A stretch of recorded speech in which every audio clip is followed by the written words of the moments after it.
Muy buenos días, hermanos. Abran sus Biblias en Apocalipsis capítulo 14, versículo 11.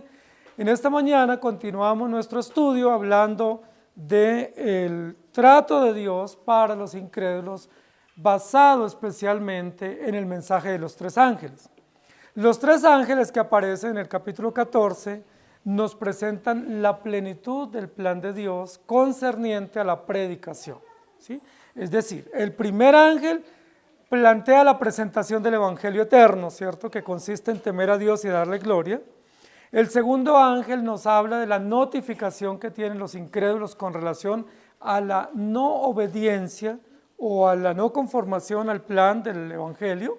Y el tercer ángel nos habla de la sentencia que viene o que pesa sobre aquellos que se levantan en contra de Dios y que desprecian el mensaje eterno o el Evangelio eterno que presentó el primer ángel.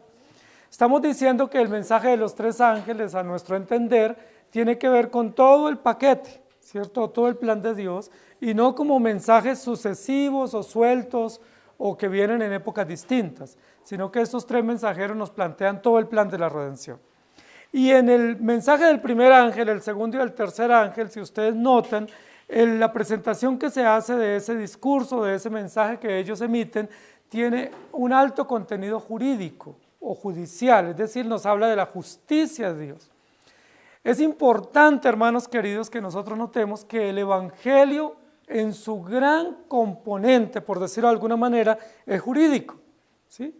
Nosotros hemos pensado, y así se nos ha enseñado en muchos lugares, que el Evangelio es como un mensaje de oferta, ¿sí? O como una promoción, ¿sí? O como que hay una liquidación total y entonces como que se hace una oferta y se pone todo en rebaja y entonces se ofrece de esa manera. Pero hemos olvidado lo que nos está diciendo aquí el capítulo 14 de Apocalipsis, y es que el gran contenido del Evangelio es la justicia de Dios.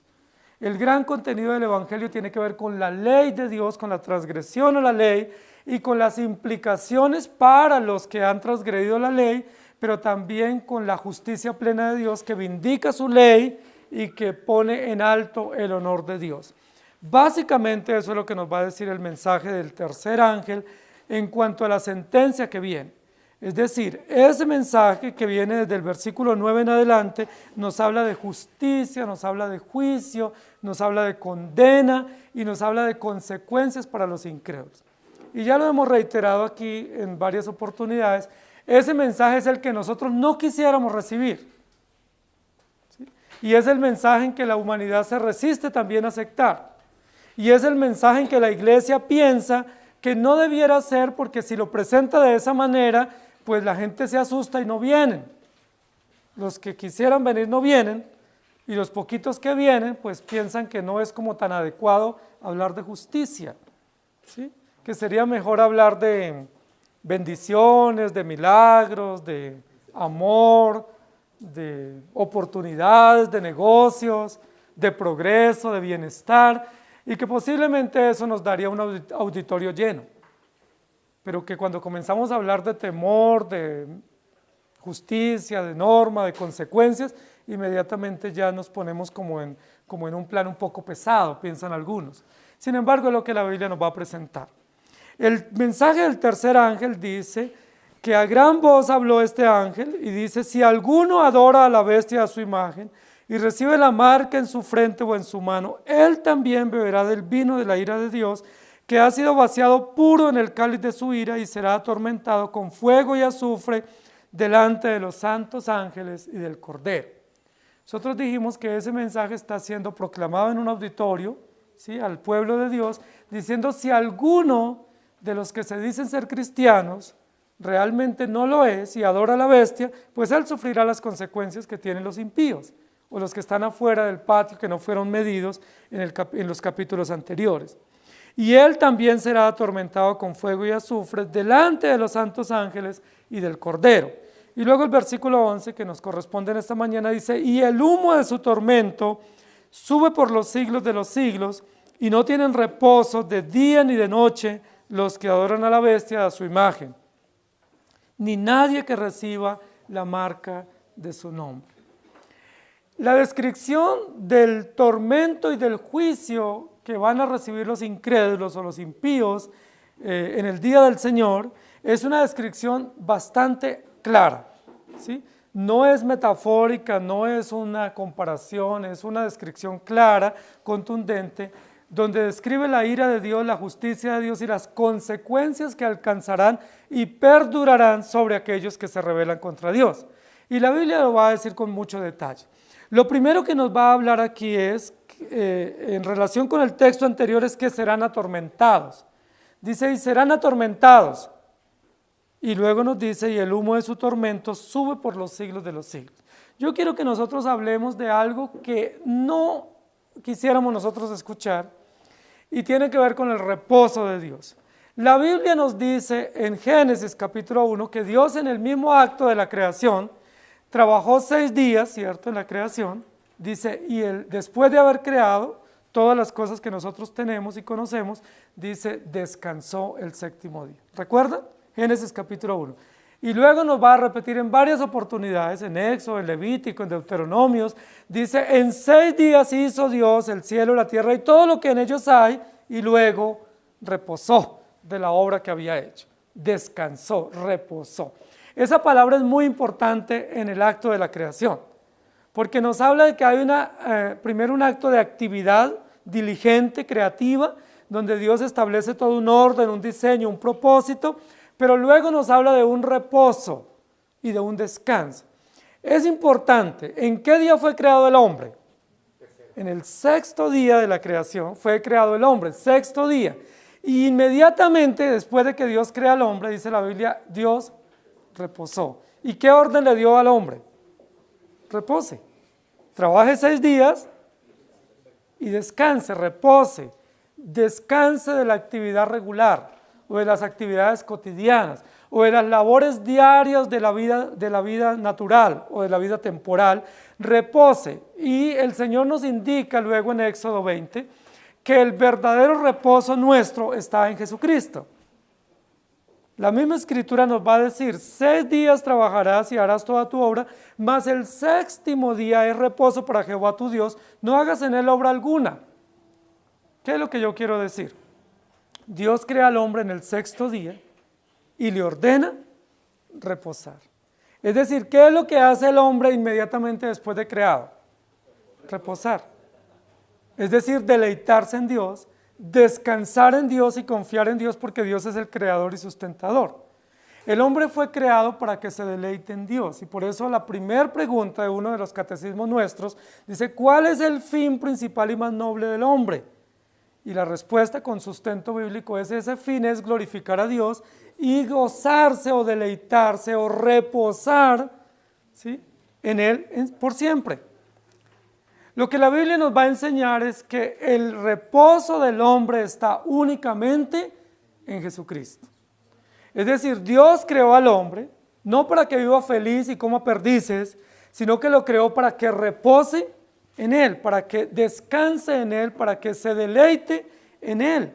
Y todas las tareas que Dios le encomendó al hombre tienen que ser hechas bajo el principio del deleite en Dios y bajo el principio del reposo y el descanso en el Señor.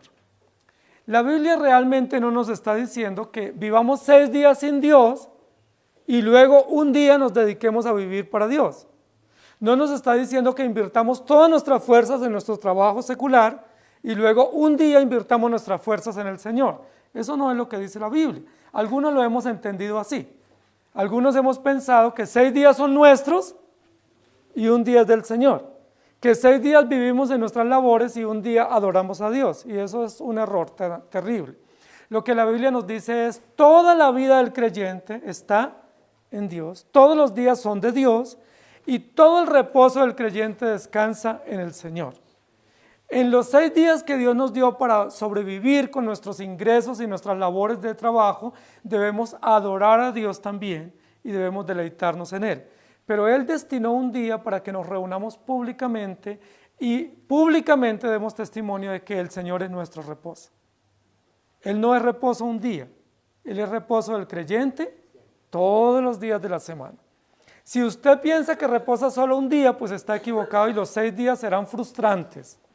Serán 6 días muy pesados porque usted no está confiando en el Señor. Lo que nos dice la Biblia es que el verdadero reposo del creyente es Jesucristo, y por eso Él nos creó para que comencemos a reposar en Él. Es decir, ¿cuál fue el primer día de Adán y Eva? Reposando en Cristo, descansando en Cristo. El primer día del hombre creado fue descansando en el Señor y viendo al Señor creador y deleitándose en su creación. Eso es bien importante para nosotros. ¿Por qué estoy hablando de esto? Porque el texto que nos ocupa en esta mañana dice, y no tienen reposo. Y necesariamente tenemos que relacionar el reposo de Apocalipsis con el reposo de Génesis 1, porque estamos intentando hacer una relación directa en todos los textos bíblicos y viendo la unidad orgánica de toda la Escritura y viendo que Jesucristo es el Cordero vencedor. Y no solamente lo es en Apocalipsis, sino que lo es desde Génesis en los capítulos primeros. Entonces la pregunta que nos vamos a plantear en esta mañana es, ¿no tienen reposo? ¿Viven sin reposo? Porque la Biblia lo que va a decir es que todos los que van a ser juzgados y condenados, o aquellos que van a ir al tormento eterno, estarán y permanecerán sin reposo. Esa palabra reposo es importante, porque a veces nosotros pensamos que reposar es no hacer nada. Que reposar es como estar pasivos, quietos, haciendo nada. ¿Sí? Pero la Biblia lo que dice es que el reposo es el descanso en el Señor. No significa inactividad o no significa quietud. Lo que significa es descansar exclusivamente en el Señor, es decir, descansar en Él, reposar en Él. Entonces, ¿por qué los incrédulos no tienen reposo? Es la pregunta que nos vamos a plantear hoy. ¿Por qué ellos no reposan? ¿Por qué ellos no tienen quietud? ¿Por qué ellos están todo el tiempo en desasosiego o en tormento o en angustia? Y la respuesta está porque ellos no se deleitan en el Señor, que es el Dios del reposo y el que da reposo a su pueblo. Lo primero que nos va a decir el texto es, y el humo de su tormento sube por los siglos de los siglos. Entonces es importante que nosotros notemos ese primer punto del texto. El texto viene en conexión con el texto anterior que dice, y será atormentado con fuego y azufre delante de los santos ángeles y del Cordero, y el humo de su tormento sube por los siglos de los siglos. Yo quiero que ustedes revisen el capítulo 9 de Apocalipsis. En ese capítulo 9 dice que un ángel descendió, abrió el pozo del abismo, y del pozo del abismo salió humo contaminante, y que de ese humo salieron langostas. Sí, recuerden que hablamos que el pozo del abismo tiene que ver con el lugar pues de tormento, con el lugar donde metafóricamente se habla de la maldad, de la perversión, de la confusión, y que está en lo más profundo, en lo más abajo, y que al abrirse sale humo que muestra juicio, que muestra condenación, que muestra maldad, y que ese humo representa toda la perversión y la confusión. ¿Sí? Y ese humo indica que hay algo muy feo, maloliente, que se está consumando o consumiendo y que se está juzgando. El texto dice, y el humo de su tormento sube por los siglos de los siglos. Está en relación con el capítulo 9 que habla del pozo del abismo, y que del pozo del abismo sale humo y ese humo sube. Y ese humo es un testimonio, una evidencia de que hay un fuego o que hay un juicio o que algo se está juzgando o se está quemando. ¿Sí? Aquí dice el humo ¿del tormento de quiénes? De los incrédulos que están siendo juzgados eternamente o que han sido juzgados eternamente, dice sube por los siglos de los siglos. Es importante que nosotros miremos aquí porque pareciera que hay una contradicción acá, porque habla del humo de algo que se está quemando. Y si hablamos de fuego y hablamos de humo, uno dice, pues si algo se pone a quemar, pues llegará el momento en que se termina de quemar, porque se consumió o se terminó lo que se estaba quemando, y entonces pues ya el humo se disipa, ¿sí? Y se acaba. Pero el texto relaciona esa evidencia, ¿sí?, del humo y del tormento de los incrédulos con una relación de tiempo, con unos términos de tiempo, y dice, será por los siglos de los siglos. O pudiéramos reemplazar esa expresión diciendo el humo sube permanentemente, o eternamente, o constantemente, o perpetuamente. ¿sí? Aquí lo que nos está diciendo es evidencia, que es una evidencia de juicio, una evidencia de condena, una evidencia de la maldad de los impíos, que atestigua de su perversión que viene de abajo y que ya se nos había advertido en el capítulo 9, que Dios mismo abre, ¿cierto?, con la llave, con su llave, el pozo del abismo para mostrarnos qué hay allá, y lo que encontramos fue maldad, perversión, humo, langostas, devastación, juicio, condenación. Ahora nos dice que ese tormento que sufren los incrédulos o los impíos permanece por los siglos de los siglos. Esta mención de tiempo es importante para nosotros, porque esa mención se ha usado varias veces en Apocalipsis. Los siglos de los siglos es una mención que hace referencia al tiempo, pero se ha mencionado en Apocalipsis varias veces para hablarnos de lo que es permanente, ¿sí?, o lo que perdura, o lo que sería en este caso eterno. Entonces, ¿qué es lo que nos va a decir aquí? El juicio de Dios para los incrédulos es eterno, o permanente, o constante. Y aquí nos ponemos en un tema que es importante aclarar, porque gran parte del pensamiento de muchos movimientos evangélicos o sectarios dicen que Dios no puede juzgar eternamente. Primero dicen que Dios no puede juzgar, porque Él es solo amor, ¿cierto? Y que un Dios que es solo amor no puede juzgar. Ese es un error, porque la Biblia dice que Dios es justo y que Dios es fiel, y que la base de la justicia no es la arbitrariedad de Dios o la indignación de Él, sino que la base de la justicia es su propio carácter y su propia ley explícita. Y como su ley es justa, santa y buena, pues ese es el parámetro sobre el cual se establece el juicio. Primero eso. En segundo lugar, la Biblia nos dice que Él puede juzgar porque hay acciones contrarias del hombre con relación al pecado, ¿sí? Y que el hombre ha obrado terriblemente mal, de tal manera que Él tiene y debe juzgar el pecado del hombre. Hay algunas sectas que dicen que Dios sí va a comenzar a juzgar, pero que el juicio de Dios se va minimizando hasta el punto de que se termina, ¿sí? Recuerden que los aniquilacionistas creen eso, ¿cierto? Dicen que el hombre se va como reduciendo hasta que en algún momento se termina el juicio. Y todos los que creen en la reencarnación también creen lo mismo. Dicen que se va autoperfeccionando, o se van purgando los pecados, o se purgan las faltas, y llega el momento en que se van purgando tanto, hasta que ya pues el porcentaje es mínimo y se redujo y se acabó y no hay más juicio, ¿sí? Eso es lo que algunos dicen, y ellos tienen algunos criterios para hablarlo. Entonces, los que hablan de aniquilacionismo, o los que hablan de ir purgando las penas hasta el punto de que ya quedaron totalmente saldadas, toman algunos términos en la Biblia para hablar del juicio, y son los términos cortar o el término destruir. Ellos usan esos términos que la Biblia habla, por ejemplo, que Dios destruirá al malvado, ¿sí?, que Dios va a cortar al malvado de su presencia. Entonces ellos dicen, no, pues si Él lo va a destruir, entonces ya no va a haber noción. Y si lo destruye, entonces el juicio ya se satisfizo y no va a haber un juicio permanente. Pero realmente lo que la Biblia dice es que Dios los va a castigar permanentemente o perpetuamente.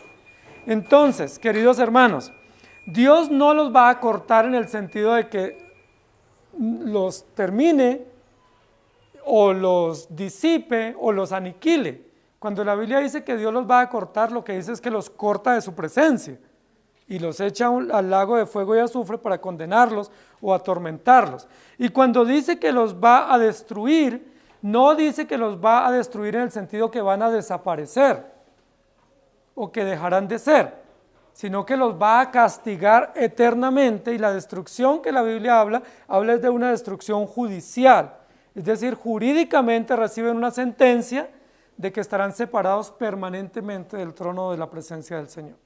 Entonces el texto dice que el tormento de ellos será por los siglos de los siglos. Y eso no es una buena noticia para los incrédulos. Es una noticia terrible para ellos, porque dice que el tormento será eterno o que perdurará por siempre. Queridos hermanos, nosotros tenemos que entender esto. ¿Por qué? Porque aquí no está en juego la vida del incrédulo. En el tema del juicio, ¿qué es lo que se honra o se vindica? La justicia de Dios.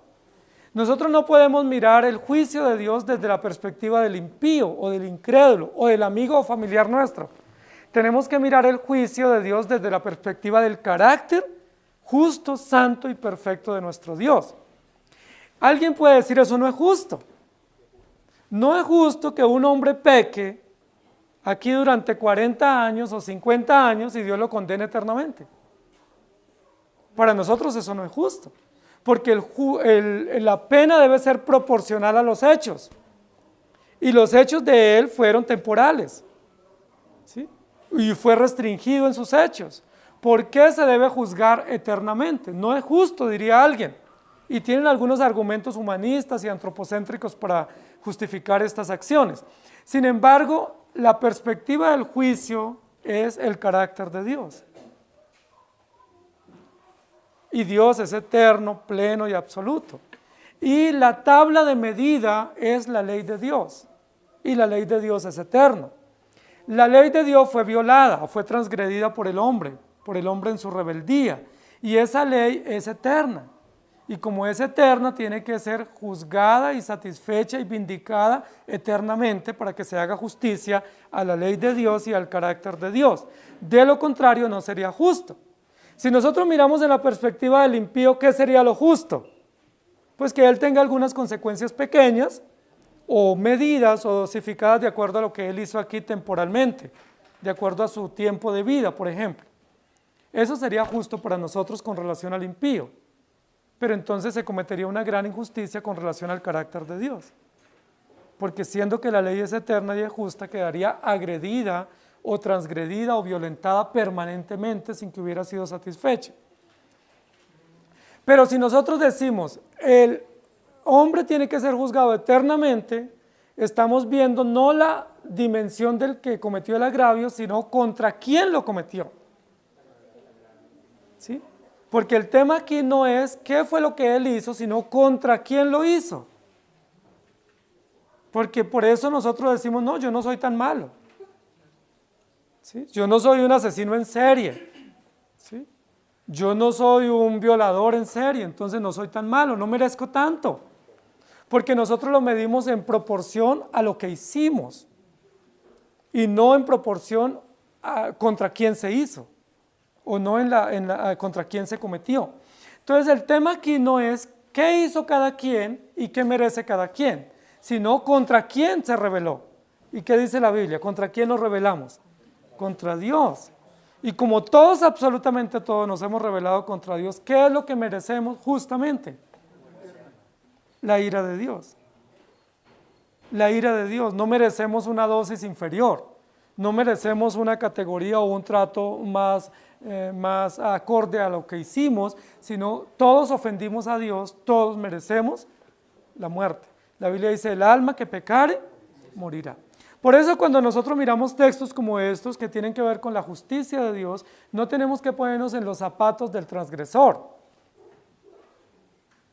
sino que tenemos que mirar contra quién él cometió el agravio.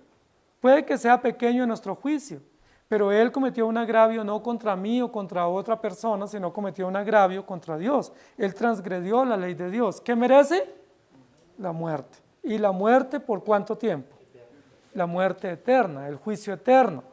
¿Eso es justo? Claro que sí es justo, porque Dios es justo y su ley es justa. Pero es que yo no podía cumplirla, no, pero la Biblia dice que Dios nos creó buenos para cumplir su ley. Y la Biblia dice que Dios puso su ley y la grabó en nuestra conciencia, de tal manera que nadie tiene excusa. Entonces sí es justo que seamos condenados. Ahora, ¿por qué también es justo? Porque nosotros tenemos que defender o tenemos que entender o comprender que fue Dios el que lo estipuló. Y Él que lo estipuló es juez. Y como juez es el autor de la ley y es el que ejecuta la ley y la interpreta sabia y justamente. Como Él la establece justamente, pues Él dijo que es así el dictamen y nosotros sencillamente tenemos que aceptarlo. Por eso aquí en estos textos dice, cuando predicamos el Evangelio eterno, ¿qué tenemos que decir? Temed a Dios y dadle gloria, porque la hora de su juicio ha llegado y adorad a aquel que hizo el cielo y la tierra y el mar y todas las fuentes que hay en él, y los que no obedezcan ya han sido condenados. Eso hace parte integral del mensaje. ¿Por qué? Porque la Biblia lo dice. Y porque Dios es justo. Y Dios lo estableció. Y por eso el texto dice acá, y el humo de su tormento sube por los siglos de los siglos. ¿Es justo que la condena para los incrédulos sea eterna o permanente? Claro que es justo. ¿Por qué? Porque ellos violaron la ley eterna de Dios. Y porque Dios es justo eternamente y para siempre. Y un Dios justo y un juez justo y una ley justa tiene que satisfacerse plenamente. ¿Cómo se satisface? En un dictamen que Dios trae sobre los transgresores que deliberadamente se levantaron contra Dios. Entonces, es importante que nosotros prediquemos eso. Es importante que nosotros prediquemos eso porque la Biblia lo dice. No es porque a nosotros nos parezca o no. Si a nosotros nos pareciera, nosotros quitaríamos todo lo jurídico de la ley de Dios. Si a nosotros nos pareciera, quitaríamos todas las consecuencias de nuestros pecados. Si fuera porque a nosotros nos guste o nos convenga, pues no nos conviene que haya justicia y que haya juicio. A nosotros nos conviene que se nos pase todo por alto. Y si se nos llega a dar una dosis, que sea la mínima. Recuerden que la justicia ordinaria nuestra sí establece eso, ¿cierto? Entonces, una gran pena, pues está establecida la pena, pero si el individuo o el transgresor colabora con la justicia, en lo que se llama colaborar, que puede ser implicar a muchos, sea verdad o no, pero enlodar a muchos, inmediatamente se le reduce. Y si él confiesa más, se le reduce más. Y si más de ese tiempo él se porta bien y hace trabajo allá en el penal, y además de eso paga una fianza, posiblemente termina rápido su condena. Pero no es lo que la Biblia dice. El impío no puede colaborar en esta sentencia. Él no puede portarse bien después de su sentencia y reducir la pena. O no puede ir purgando la pena. ¿Sí? Que muchos hablan de purgar la pena. ¿Sí? Aún en movimientos cristianos o evangélicos o llamados evangélicos, hablan de que algunos pueden ir purgando sus penas, es decir, ir pagando por cuotas, parcelan su deuda y la van pagando y entonces van reduciendo el castigo. La Biblia no dice eso. Esta es una información clara y precisa. El humo de su tormento sube ¿por cuánto? Por los siglos de los siglos. Ahora, si el juicio de Dios no fuera eterno, supongamos que no fuese eterno, que a nosotros nos parece que no es eterno, entonces, ¿qué garantía tenemos de que la gloria sea eterna? O la gracia sea eterna, o el bien sea eterno. Si no hay juicio eterno, entonces también en relación directa no habría vida eterna. Pero la Biblia dice que nosotros estando muertos, Él nos dio vida eterna. ¿Creen ustedes en la vida eterna? Por supuesto lo creemos porque la Biblia lo dice. No la merecemos, Dios nos la dio por gracia, pero la creemos. Entonces, como creemos en la mención de la vida eterna, que es un hecho real, necesariamente tenemos que creer que la justicia es eterna. Porque la justicia es proporcional a la gracia que nos viene de Dios y vienen de la misma fuente. No puede ser que haya gracia eterna o bien eterno y la justicia no sea eterna. Eso no sería justo. Eso no hablaría bien del autor de la ley ni de aquel benefactor nuestro que es Cristo. Entonces la Biblia habla de un tormento eterno. No sabemos exactamente en qué consiste el tormento, ¿sí? Porque hay varias menciones en la Biblia. El texto anterior habla de fuego y azufre, ¿sí? Que tiene que ver con juicio, con ira de Dios, con sentencia, pero también algunos hablan de conciencia. Es muy probable que en este texto, cuando habla de un tormento eterno, esté hablando de la conciencia que tienen los impíos eternamente de que ellos han obrado mal contra Dios, ¿sí? Y que por haber obrado mal contra Dios, es decir, por haberse rebelado contra Dios, ellos merecen ese justo castigo que va a perdurar. En la parábola del rico y Lázaro dice la Biblia que este rico que fue al infierno, dice que él decía estoy atormentado y era consciente del tormento. Y era consciente, según esa parábola, no solamente del tormento que él vivía, sino de las razones por las cuales él estaba siendo atormentado. Tanto así que en ese mensaje él dice, manda a Lázaro a que hable a mis hermanos, para que ellos no vengan aquí. Es decir, era plenamente consciente por qué él estaba pasando eso. Y hermanos queridos, aún el incrédulo aquí, antes de morir, él es consciente que él está en contra de Dios. Aún el impío, cuando obra mal, él es consciente que él está en contra de Dios. Aunque él quiera callar su conciencia o quiera disiparla a través de muchos vicios o muchas adicciones, él es consciente, porque la Biblia dice, como ellos no quisieron tener en cuenta a Dios, Dios los entregó. Dios los entregó y ellos son conscientes. Y por eso quieren justificarlo con leyes, y quieren justificarlo con derechos humanos, y quieren justificar sus acciones con el aval de toda la comunidad mundial, porque ellos son conscientes que están obrando mal. Por eso dice, y el humo de su tormento perdura. Hermanos queridos, lo que la Biblia nos describe acá no tiene que ver nada con injusticia de parte de Dios. No tiene nada que ver con maldad o sevicia de parte de Dios contra parte de las criaturas que Él mismo creó para su gloria. Lo que está hablando es de una dosis justa que honra el carácter de Dios, que justifica o vindica el propósito de la ley, pero que trae una consecuencia terrible a la cual ya se habían expuesto los incrédulos cuando estuvieron en la tierra. Es decir, Dios ya les había advertido de las consecuencias. Y ellos simplemente están llevando consecuencias legítimas que merecen sus hechos. ¿Recuerdan cuando este ladrón estaba en la cruz junto a Jesús? Que habla con el otro, que estaba otro compañero, y le dice, nosotros justamente estamos recibiendo lo que merecemos, pero este hombre ningún mal ha hecho. ¿Recuerdan que era consciente? Él no está diciendo, yo estoy acá y no sé por qué. Sí, yo soy ladrón, pero no sé por qué me colgaron en esta cruz. No, él dice, nosotros merecemos justamente esto. No es injusto lo que estamos recibiendo. Dice, pero este hombre, refiriéndose a Jesús, dice, ningún mal ha hecho. Es importante, hermanos, que nosotros notemos que el tormento es eterno. Lo creemos porque la Biblia lo dice, lo creemos porque eso es justo y lo creemos porque ese es el propósito que Dios determinó desde antes de la fundación del mundo y se advirtió. El día que de él comieres, ciertamente morirás. Estábamos advertidos. Todos estamos advertidos, todos los seres humanos estamos advertidos de que hay juicio de tal manera que no hay excusa. La ley anticipa, implícitamente en el carácter integral de la ley, anticipa que el hombre no tiene excusa. Es muy importante la ley de Dios, porque la ley dice, antes de que el hombre peque, dice que no tiene excusa. ¿Y recuerdan cuando el hombre pecó, qué fue lo primero que hizo Adán? Escudarse. Excusarse, lavarse las manos. ¿Y luego qué hizo Eva? Lo mismo, se lavó las manos. Y así sucesivamente todo, ¿cierto? Cuando Caín mató a Abel y el Señor le pregunta, ¿qué dice Caín?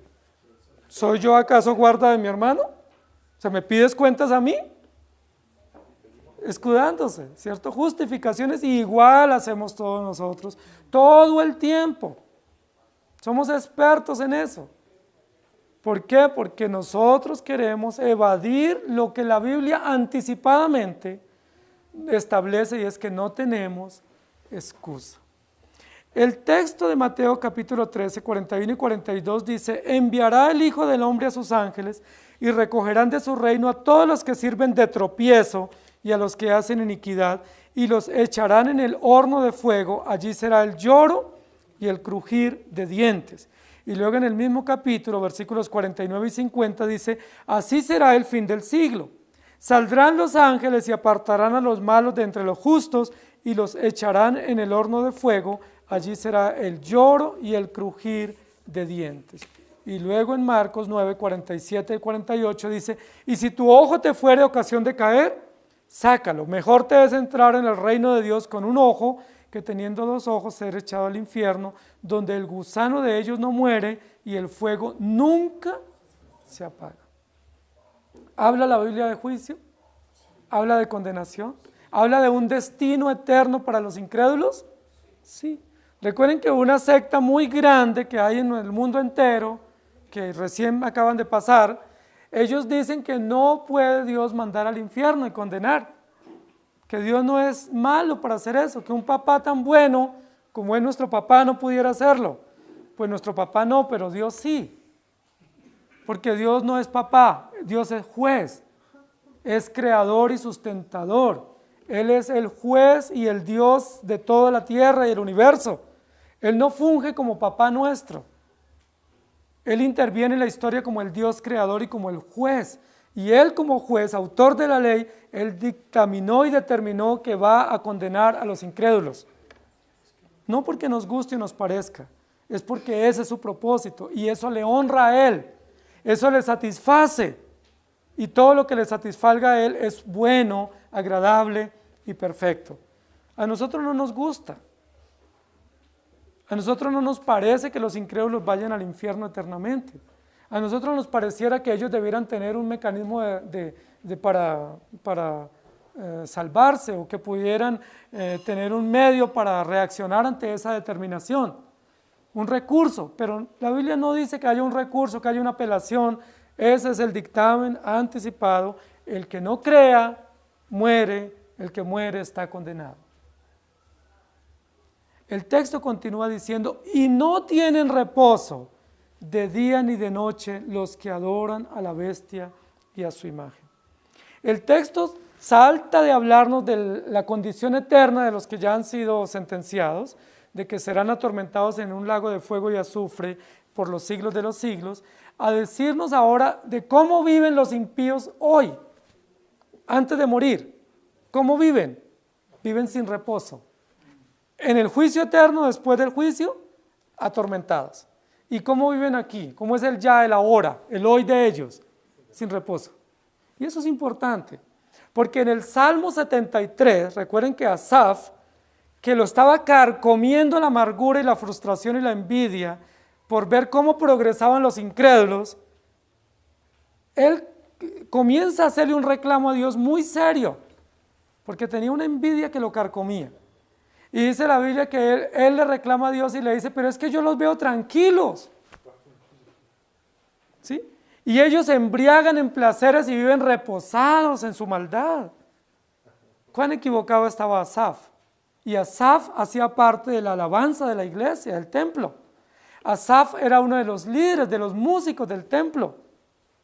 Y Asaf le dice, es que yo cuando los veo tan felices, y los veo reposados y echan chistes y viven satisfechos y dicen que la pasan muy bien. Y yo la paso tan mal. Y él dice, y yo me he guardado el mal. Y yo procuro vivir en santidad y la paso mal. Y ellos pasan tan chévere, los veo tan sabroso en sus fiestas, en sus carnavales, en sus fines de años, en sus puentes festivos, los veo que pasan tan sabroso. Eso es como veía Asaf, porque Asaf veía a través del lente de la amargura, de la envidia, de que por qué ellos tenían más y él tenía menos. ¿Por qué a ellos les rendía el dinero y rápidamente tenían sus cosas y no tenían ningún freno y él no veía progreso económico? Porque él veía que ellos tenían tantos placeres y no les pasaba nada, y él ante cualquier placer tenía consecuencias. Y eso es lo que a veces nos pasa a nosotros, que tenemos la misma mirada de Asaf, la envidia, la comparación, pero luego dice la Biblia que Asaf entendió. ¿Cuándo entendió Asaf el meollo del asunto? Dice, cuando entré al santuario, y cuando yo entré al santuario, entendí cuál es el fin de ellos. ¿Cuál es el fin de ellos? Placeres aquí, tormentos allá. Pero aún mientras ellos están en placeres, ¿qué nos dice la Escritura? ¿Cómo viven acá en medio de sus placeres? Sin reposo. Es decir, no hay una dosis que les satisfaga. Por eso el pecado es insaciable, porque nunca satisface. Por ejemplo, los que se dedican al tema de las adicciones de alcohol o las drogas, nunca se satisfacen. Nunca un jovencito cuando va a las drogas lo hace pensando en que se va a degenerar. Él simplemente dice, yo quiero probar a qué sabe. Yo simplemente quiero probar y es solamente pruebo y no más. Y se toma la pruebita y luego quiere otra experiencia.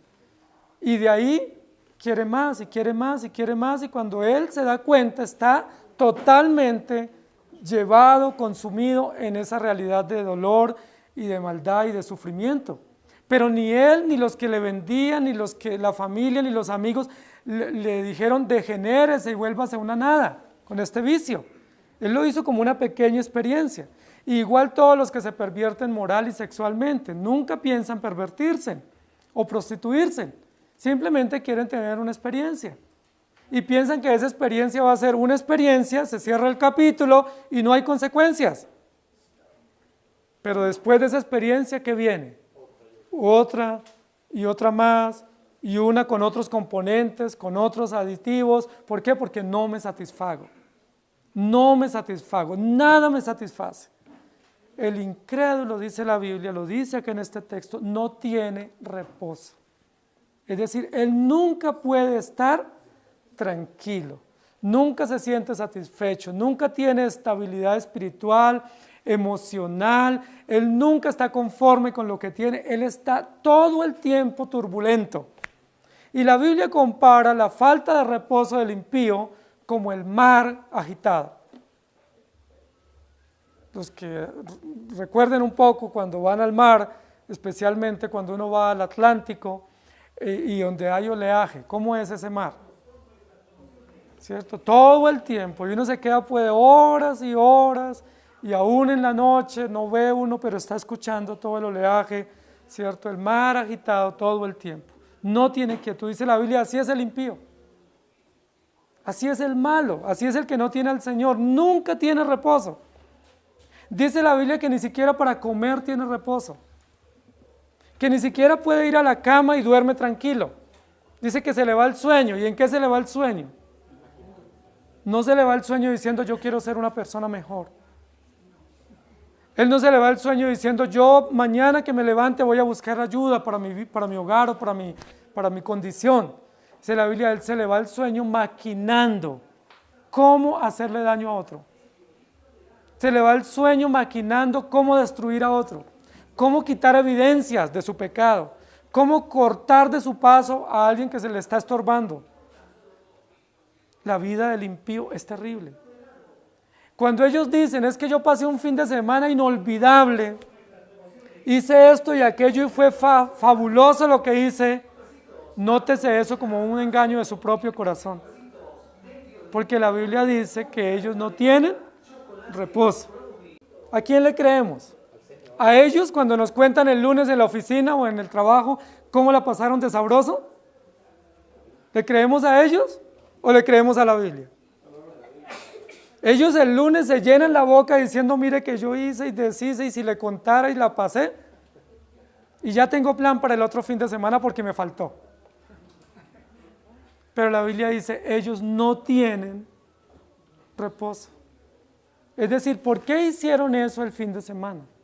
Porque están tan desesperados, viven tan miserables, viven vidas tan frustradas, son tan infelices, que ellos buscan droga, buscan alcohol, se refugian en el cine, se refugian en el arte, se refugian en amigos, se refugian en el sexo, se refugian en la academia, en cualquier cosa se refugian, porque no están satisfechos. Ellos insatisfechos, infelices, sin reposo, sin quietud, y los creyentes, ¿cómo podemos estar? La Biblia dice que los creyentes tienen esperanza. Los creyentes a veces no tienen dinero, no tienen salud, pero ¿cómo están? Están confiados, tienen esperanza. No necesitamos dosis de drogas, ni de sexo, ni de placer, ni de viajes. No necesitamos nada para estar tranquilos y satisfechos, porque nuestra única esperanza y nuestro reposo se llama Jesucristo. Él es nuestro reposo. Nos creó para tener reposo en Él y Él nos ha dado el Evangelio para que estemos reposados en Él. Por eso Dios estableció un día en la semana, para que en ese día testifiquemos que nosotros reposamos en Cristo. Cuando usted puede el día del Señor separarse de sus trabajos o sus actividades y venir a la iglesia, no está diciendo que usted trabajó 6 días y este día es un día religioso. Lo que usted está diciendo es yo reposo en el Señor. Y hoy testifico públicamente de que mi reposo es Cristo. Que mis hijos, mi familia, mi vida reposen en el Señor, porque los otros no tienen reposo. El día más agitado para ellos es el día de descanso. Los fines de semana, las vacaciones son los días más turbulentos para ellos. Hermanos queridos, y si ustedes tienen amigos cercanos que son incrédulos, ustedes sabrán de qué les estoy hablando. Viven tan infelices y añaden a esa condición otras condiciones peores, ¿sí? Y peores y van tocando fondo porque ellos no encuentran reposo en nada. La Biblia dice que a veces los vemos como laurel verde que crecen, pero realmente su fin es destrucción. Que a veces los vemos como Asaf los vio, que dice Asaf que ellos logran con antojo lo que quieran, y uno a veces eso le parece envidiable. Qué necios somos, ¿sí? Porque a veces a uno le parece envidiable que ellos se pueden prostituir y no tienen consecuencias, no les da ninguna enfermedad. A veces uno piensa que ellos tienen todos los negocios ilícitos y se enriquecen y que fabuloso, no los ha pillado la justicia civil. Pues la Biblia dice, ya tienen su recompensa. El fin de ellos es confusión perpetua. Lo dice el Salmo 73. Y lo registra aquí el capítulo de Apocalipsis en el que estamos nosotros. Y no tienen reposo. Pero miren la Biblia cómo es de amplia para darnos el entendimiento. No solamente dice no tienen reposo en el sentido de que no están quietos o satisfechos, sino que la Biblia nos da un término de tiempo, igual como en el tormento, para explicarnos. Es decir, no es una metáfora, ¿sí? Como cuando uno dice, es que estoy tan intranquilo. No, no es una metáfora, es una realidad permanente. ¿Cuánto dura su falta de reposo o su falta de felicidad o de satisfacción? Dice, ni de día ni de noche. Ahí nos describe el periodo, el intervalo, la realidad en la cual ellos viven sin reposo. No es que les falta reposo en diciembre porque no tienen dinero para sus lujos. No, es que ellos no tienen reposo ni de día ni de noche. Y uno dice, ¿por qué no tienen reposo? Porque su conciencia, porque su maldad, su perversión, su iniquidad no les permite tener reposo.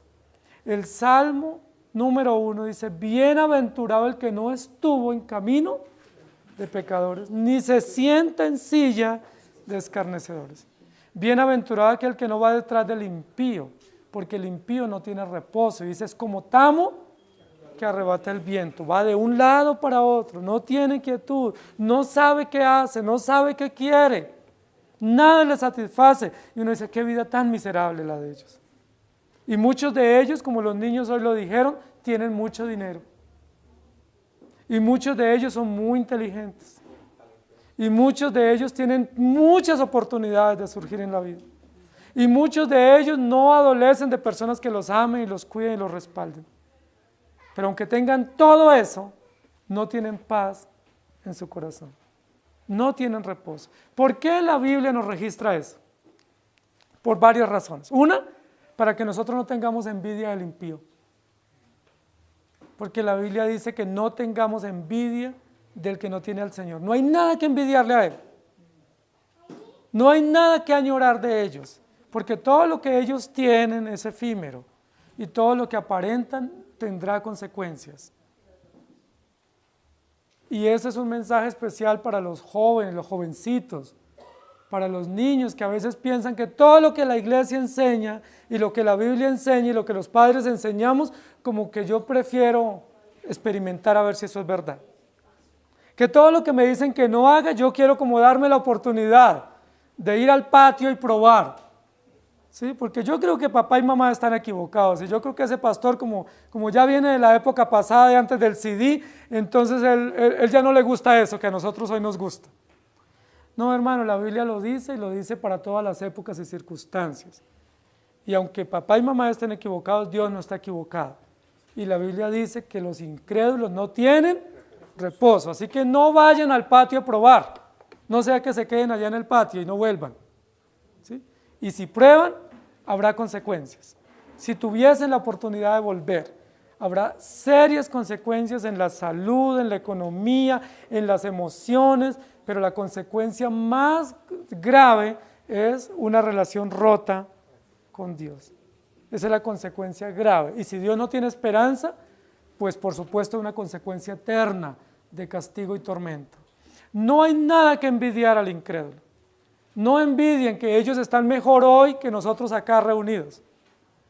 No, ellos están allá acumulando deudas, acumulando consecuencias de dolor, acumulando aflicción, que ellos lo llaman placer, bienestar, derroche, pero que la Biblia los llama falta de reposo, dolor. El texto dice, y no tienen, no es que no quieran, no dice no quieren reposo, dice es que no tienen, es una sentencia sobre ellos. No está diciendo que a ellos no les guste el reposo, no está diciendo que es que ellos no lo busquen, no está diciendo que ellos no lo deseen y lo anhelen, es que no pueden tenerlo. El dinero, los viajes, el placer, los deleites dan alegrías pasajeras, dan placeres temporales, efímeros, pero traen serias consecuencias en sí mismos y consecuencias a largo plazo en su relación con Dios. No tienen reposo, ni de día ni de noche. ¿Quiénes? Los que adoran a la bestia y a su imagen. Miren lo interesante, los que adoran a la bestia, es decir, los que se rinden ante ¿quién? Ante las transacciones del mundo. Dijimos que la bestia representa sistemas de maldad y representa sistemas económicos y sistemas perversos de confusión y de placer. ¿Ellos a quiénes adoran? Pues a los placeres de este mundo. Se rinden ante todos esos ídolos, ¿sí? Pero alguien diría, pero es que ellos no son idólatras. Bueno, se rinden ante ídolos de placer, de transacciones comerciales, de lujos, de negocios, de viajes, de economía, de inversiones. Adoran eso, adoran esos negocios. Ese es el negocio de ellos y lo adoran, pero ellos no tienen el resultado, la contraprestación de esa transacción o de esa relación es, no tienen reposo. Es una consecuencia terrible, hermanos queridos. Es una consecuencia indeseable para un hombre y una mujer creado a la imagen y semejanza y creado para vivir para la gloria de Dios. Que no tengan reposo los que fueron creados por el autor del reposo. Que vivan sin reposo y sin esperanza los que fueron creados por las manos del creador del reposo y que nos dijo, descansen en mí. 6 días trabajarás y dedicarás un día para deleitarte en mí, que soy tu creador y tu Señor. El hombre fue creado para vivir en su reposo. El primer día del hombre fue reposando, viendo la gracia, la providencia, la generosidad del Dios creador, pero el hombre vive sin reposo. Ahí muestra la contradicción. ¿Y por qué esa contradicción? No viven sin reposo. Porque ellos decidieron no tener en cuenta a Dios. Y como ellos decidieron eso, Dios los entregó. Pero ellos son responsables, ellos son conscientes. ¿Y qué debemos predicar los creyentes? Que así va a ser. Que así va a ser. ¿Por qué? Porque todos nos rebelamos contra Dios y no podemos pedir algo que no merece nuestras acciones y que está estipulado por la ley. Eso sí sería injusto. Y eso sí sería un gran atrevimiento decirle al Señor, yo pequé, pero que no me vengan las consecuencias. Sería una osadía. Eso se sumaría como un agravante a mi sentencia. Que además de eso tenga el descaro de decirle, Señor, estoy pecando, pero por favor, dame suave. O que yo no sufra las consecuencias, o que no sea expuesto, o que no sea reprendido públicamente. Eso sería descarado y eso se tomaría como un agravante, como un acto de mayor sentencia sobre nosotros si hubiese una mayor sentencia. ¿Por qué? Porque estoy pensando que puedo sobornar al juez eterno, que puedo negociar con él o que puedo justificarme ante él. No tienen reposo ni de día ni de noche. Es decir, hoy los incrédulos, ¿qué no tienen? ¿Qué tienen? Dinero, placer, libertad, oportunidades, triunfos. Ellos pueden hacer lo que quieran y lo pueden justificar, lo pueden ocultar. Todo eso tienen, pero hay una cosa que no tienen. No tienen reposo. Es decir, no tienen paz. no tienen felicidad, no tienen gozo, no tienen esperanza.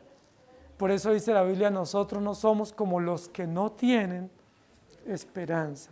Nosotros posiblemente no tenemos dinero, o no tenemos buena salud algunos, o algunos tenemos muchas dificultades en muchas áreas de nuestra vida. Eso no tenemos, pero ¿qué sí tenemos? Por gracia, tenemos esperanza. ¿Qué sí tenemos? Reposo. Tenemos al autor del reposo. Si hoy muere un creyente salvado por gracia, ¿a dónde va? No va a purgar penas, no va a tierra caliente a hacer escala, va directo a la presencia del Señor. Hoy mismo estarás conmigo en el paraíso. Es la sentencia para los que mueren en el Señor. ¿Por qué? Porque nosotros tenemos reposo, porque Dios es nuestro reposo, es nuestra fuente de gozo, es nuestro juez y no hay ninguna condenación para los que están en Cristo. Noten que hay todo un contraste entre dos realidades que se nos viene describiendo desde el capítulo 9 en adelante en Apocalipsis. Hay dos fuentes de las cuales nos podemos alimentar. Uno, de la voz del Cordero que viene del cielo, que es el Evangelio, u otra del humo del abismo que sale de abajo, del pozo del abismo. ¿De dónde se alimenta usted? O adora a Dios, que es el Cordero vencedor y se rinde ante sus mandamientos, o adora a la bestia y a su marca y a sus negocios. Los que adoren la bestia, libertades acá, vidas preservadas, logros, pero no tienen reposo y tendrán tormento eterno. Los que adoren al Cordero, persecución aquí, tortura y hostilidad por parte de los sistemas bestiales y dragónicos. Sufrimiento, dolor y sangre y muchas veces, Señor, ¿hasta cuándo? Pero ¿qué les aguarda? Aquí esperanza y allá gloria eterna, vida eterna. Vale la pena, hermanos. Y es lo que nos dice el texto. Y luego continúa diciendo, ni nadie que reciba la marca de su nombre. Es decir, no tiene reposo nadie que adore la bestia y a su imagen, ni nadie que reciba la marca de su nombre. ¿Recuerdan cuál dijimos que es el nombre de la bestia? Blasfemia. Apocalipsis lo describe, lo dilucida el nombre. Dice que era un nombre misterioso, pero que su nombre es blasfemia. Es decir, ¿qué representa estos sistemas bestiales? Todo lo que se opone a Dios. Es todo lo que se levanta en contra de los principios, el diseño, el modelo y la gloria de Dios.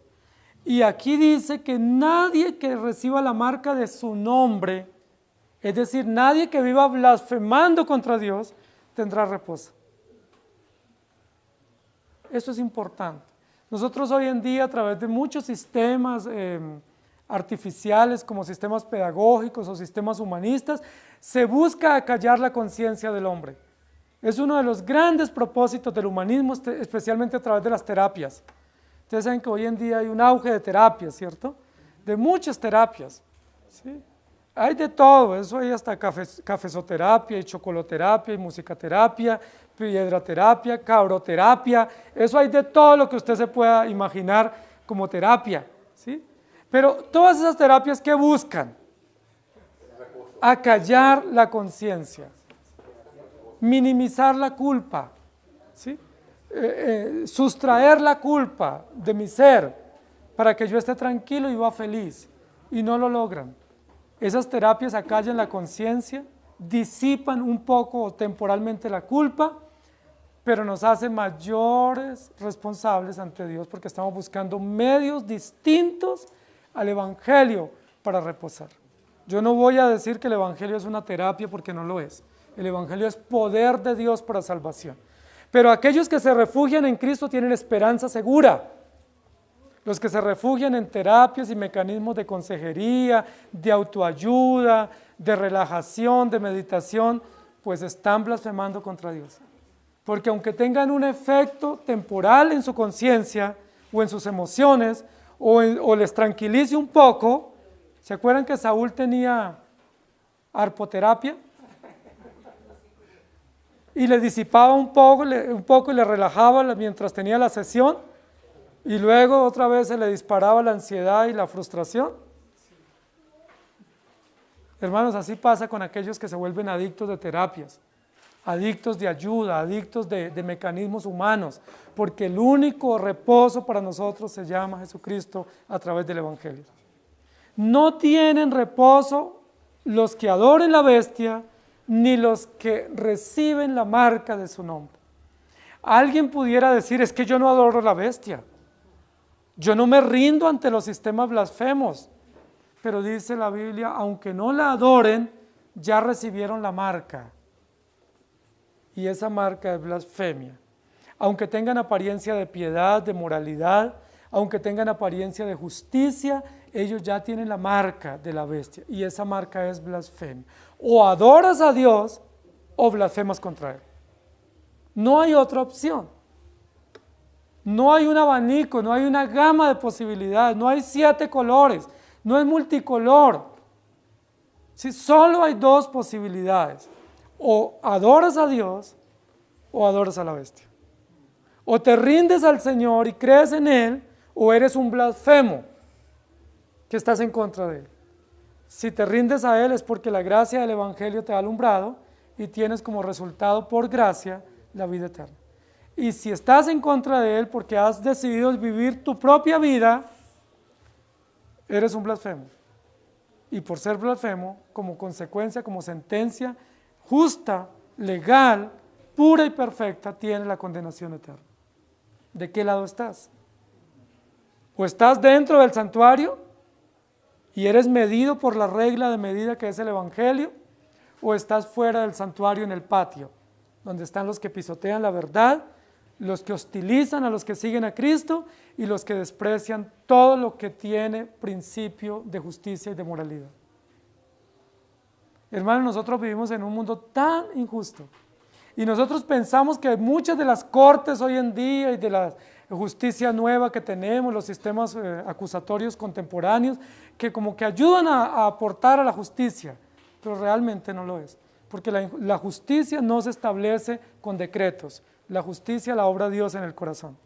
Si Dios no obra en el corazón y la conciencia de nuestros pueblos y nuestros gobernantes, seguiremos viviendo injusticias. Y ustedes saben lo terrible que es hoy. Por ejemplo, tenemos una gran entidad defendiendo los derechos de los niños, ¿cierto? Es una entidad muy robusta, con mucho músculo financiero y político y mediático para defender los derechos de los niños, pero se aprobó el aborto. ¡Qué contradicción! Defendiendo los derechos de los niños, pero legitimando en todos los países el asesinato, el crimen, la tortura de niños en gestación. ¿Tiene eso sentido? Tenemos un gran movimiento defendiendo los derechos de las mujeres y no tenemos nada en contra de los derechos de las mujeres. Se deben defender la vida de las mujeres, la integridad de las mujeres, pero es un gran movimiento, igual con mucho músculo político y financiero y mediático, pero a la par se esclaviza a la mujer, ¿sí? Se le hacen exigencias que van en contra de ella, de su integridad, de su llamado y de su propósito como ontológico como mujer, de su propia dignidad como mujer. Se le esclaviza, se le trata como un objeto sexual, se le mercantiliza, y eso es legítimo en esta sociedad. O sea, ¿no es eso contradictorio? Grandes movimientos defendiendo los derechos de las minorías, pero esas mismas minorías siendo utilizadas como arma o como carnada política para intereses políticos y de mayor esclavitud y de violencia contra ellos. Es toda la contradicción que nosotros tenemos. ¿Por qué? Porque no hay reposo para aquellos que no creen en la justicia verdadera del Evangelio. No hay reposo para aquellos que adoran a la bestia y que decidieron rebeldemente, beligerantemente, ir en contra de la ley de Dios. El texto dice, y el humo de su tormento sube por los siglos de los siglos. Allá cuando sean juzgados después del gran trono blanco, del juicio de Dios, ¿por cuánto tiempo serán atormentados? Por siempre. Pero mientras están acá, ya están teniendo una dosis. Tormento, no tienen paz. Así como el creyente tiene las arras, porque la Biblia dice que ya tenemos las arras, es decir, tenemos ya seguridad, ¿sí?, de que tenemos garantía de Cristo y ya no es pleno lo que tenemos, pero tenemos ya una garantía segura y disfrutamos de esa garantía eterna de la vida en Cristo. Así mismo el incrédulo ya tiene garantía para dónde va. Él ya sabe para dónde va. ¿Por qué lo sabe? Porque su conciencia le atormenta todo el tiempo y porque él aquí no tiene reposo. Él no puede esperar una mejor vida allá, siendo que aquí tuvo una vida tan miserable.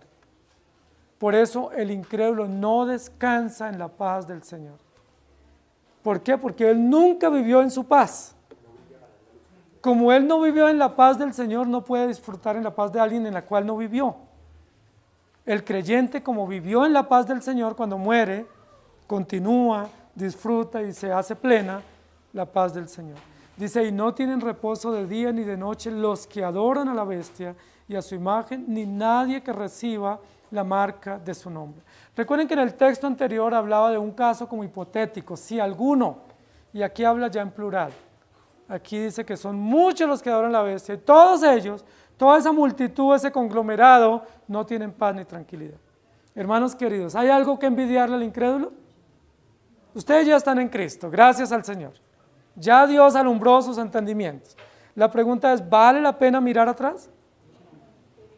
¿Tiene algún sentido echar una miradita, aunque sea de reojo, a ese pozo asqueroso, cenagoso de maldad y de perversión de donde Dios nos sacó? ¿Tiene sentido? ¿O tiene sentido que nosotros le demos licencia a nuestros hijos en aras de no ser muy represivos o restrictivos en la formación, de decirles, pues váyase al patio y dése pues unas vacaciones y pues mire a ver si le gusta o no y luego vuelva? O sea, ¿tiene sentido? Porque hay padres que creen que esa es una buena forma de educar, ¿sí? Pues experimente y luego saque conclusiones.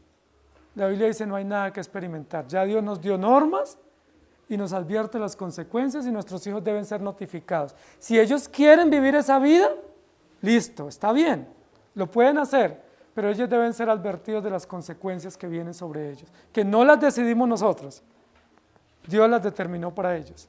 Si ellos atienden al Evangelio es porque Dios está obrando en sus corazones y ellos han sido librados por gracia del gran dolor y del gran tormento. Y aquí vivirán en reposo, posiblemente con condiciones económicas precarias, pero reposados. Hoy estamos en paz en nuestro corazón. Tenemos paz en nuestros corazones. ¿Por qué? Porque el Señor nos alumbró. Dicen, y los que reciben la marca del nombre de la bestia. El Salmo 73, que es el Salmo de Asaf, Asaf termina diciendo, cuán necio era, cuán torpe era y no entendía. ¿Sí? Cuán torpe era, que yo me comparaba por los extractos bancarios con el impío, que yo me comparaba con el impío por los placeres temporales. Por supuesto, yo estoy restringido, él no tiene restricción. Entonces, si yo me comparo, yo pierdo, él gana. ¿Sí? En cuanto a finanzas, yo estoy restringido a hacer negocios ilícitos y de dinero mal habido. Él no tiene esa restricción. Si me comparo financieramente, él gana, yo pierdo. Si me comparo a nivel de principios morales, él no los tiene, yo sí los tengo. Entonces yo tengo restricción moral, y legal y ética, él no la tiene. Entonces ahí pierdo. Y así se estaba comparando Asaf. Pero él dice, yo era tan torpe que no entendía, pero cuando vine al templo, cuando entré al santuario entendí, el fin de ellos es confusión perpetua, el del creyente es gozo y esperanza eterna. Si alguno de ustedes le está pasando lo que a Asaf, que se lo estaba carcomiendo la envidia y que lo estaba carcomiendo la frustración porque no progresaba económicamente, porque él miraba y estaba llegando diciembre y seguía con deudas y no tenía dinero, no tenía saldo en el banco, porque él se miraba y veía que estaban mal las finanzas, pero el vecino del lado ya estaba haciendo el edificio. Te dice, no se compare así, vaya al santuario, vaya al Evangelio y ahí va a resolver el asunto.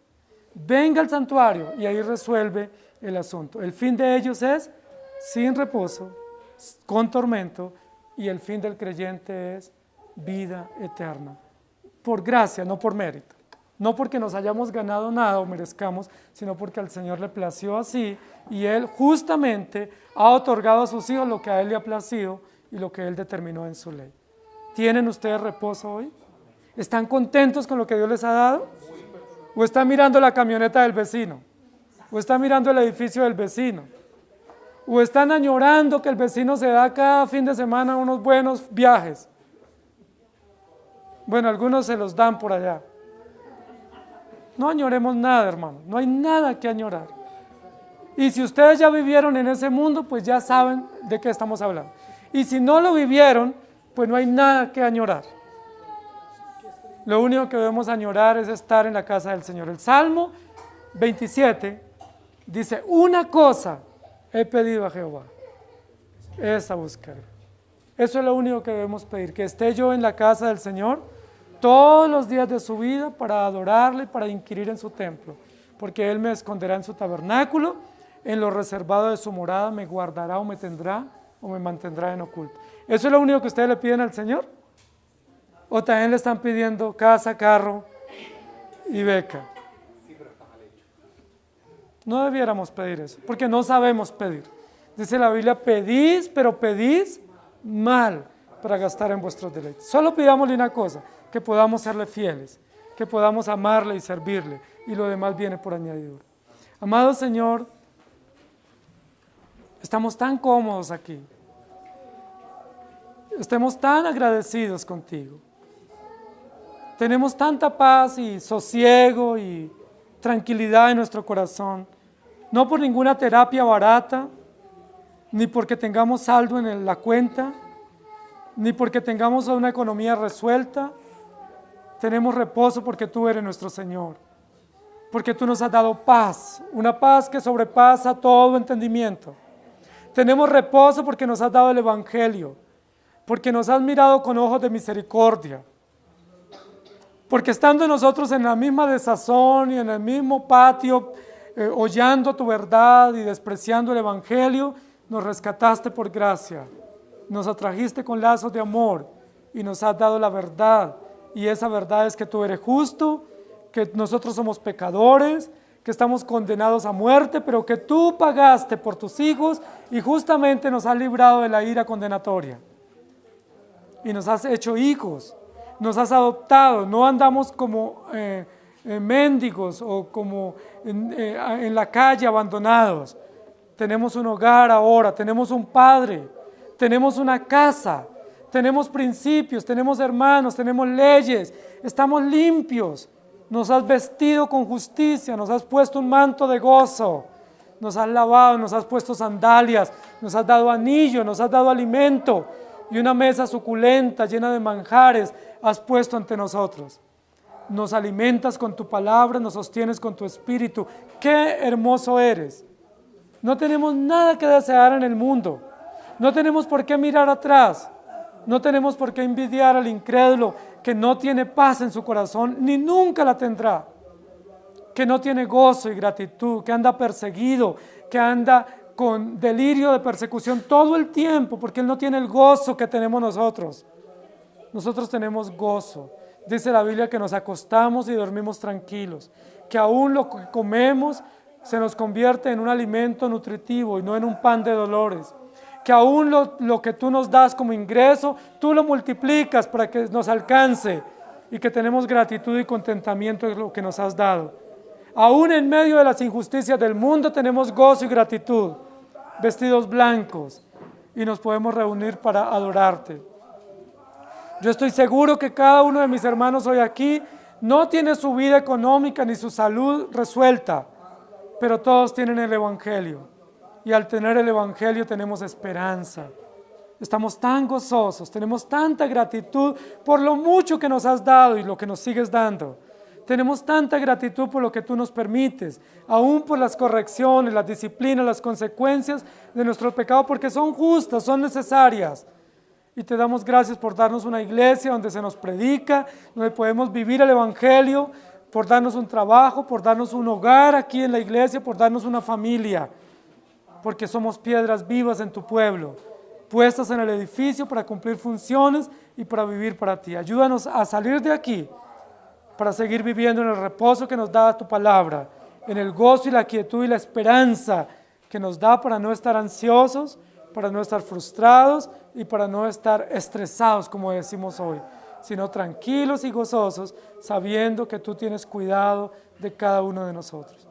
Gracias te damos y te rogamos que tenga misericordia de aquellos que no te conocen, pero que son como ovejas sin pastor que tú traerás al redil.